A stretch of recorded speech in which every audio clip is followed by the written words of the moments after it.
L'anti-âge va certainement être le grand challenge de l'humanité au XXIe siècle, dans le monde entier, dans les sociétés développées et celles qui sont en train d'évoluer. Parce que la population mondiale vieillit partout, vite, particulièrement dans les sociétés développées. On gagne un trimestre par an, donc ça devient gigantesque. On arrive à 90 ans, probablement très très bientôt pour tout le monde, les hommes et les femmes, un peu plus les femmes que les hommes. Le problème, c'est de réduire la morbidité. C'est pas de vieillir, c'est qu'actuellement on vieillit plus que nos parents, mais avec une morbidité beaucoup plus grande. Donc si on passe 10 ans dans un fauteuil ou 15 ans dans un fauteuil ou dans un lit, c'est pas intéressant. Alors il va y avoir plusieurs thèmes. Il y a un thème qu'on a déjà développé au précédent congrès qui était la metformine. On va en parler un petit peu, mais elle redevient vraiment au cœur du vieillissement maintenant, puisque une grande étude américaine est en cours pour montrer que ça réduit le nombre de cancers, les maladies cardiovasculaires, neurodégénératives. Et il vient de sortir par exemple une étude extrêmement récente qui montre que ça protège les épithéliums, ça maintient la jonction entre les cellules épithéliales, donc au niveau évidemment de la peau, mais aussi au niveau du sein, au niveau des organes sensibles, de la prostate, etc. Donc c'est vraiment une molécule qui protège du vieillissement, qui protège les cellules. Ça c'est un des thèmes qui va être abordé. Deuxième thème, on va aborder, on va avoir une espèce de session cyber si vous voulez, sur tout ce qui est intelligence artificielle. Parce que ça va arriver massivement dans la médecine. Je pense que beaucoup de médecins vont être surpris de l'aide que va apporter l'intelligence artificielle dans la pratique et dans les solutions thérapeutiques. Ça ne sera pas la panacée, mais ça va accélérer le temps de décision et la qualité de la décision. Également, tout ce qui est gestion du stress. On a une session et demie quasiment sur le stress. Vous savez que c'est la prochaine maladie déclarée pour l'OMS en 2020.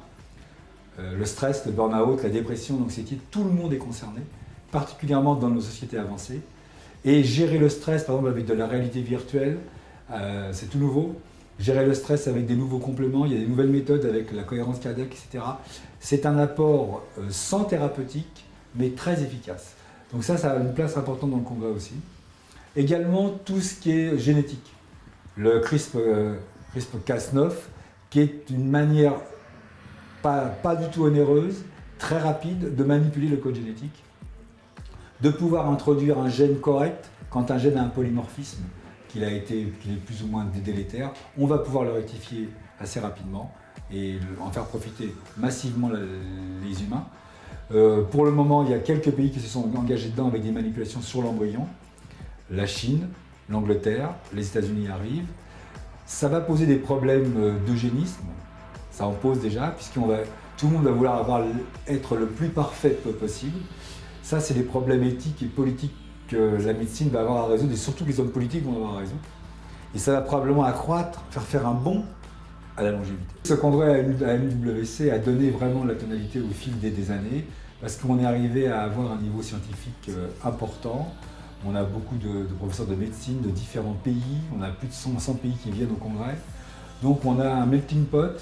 On a des éclairages de différentes cultures qui s'intéressent au vieillissement, à la prévention et à l'anti-âge, ce qui fait que c'est très constructif, très parlant pour les médecins qui viennent, et ils rapportent chez eux des solutions thérapeutiques pour appliquer déjà dès le lendemain et aider leurs patients dans le vieillissement.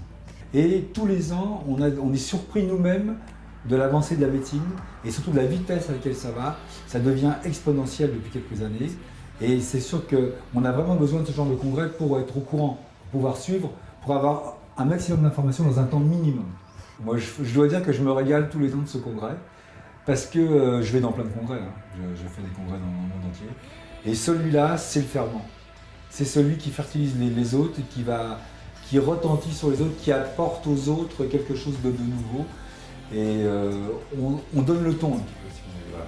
On donne le ton de ce qui va se faire, ou de ce qui est en train de se passer en médecine.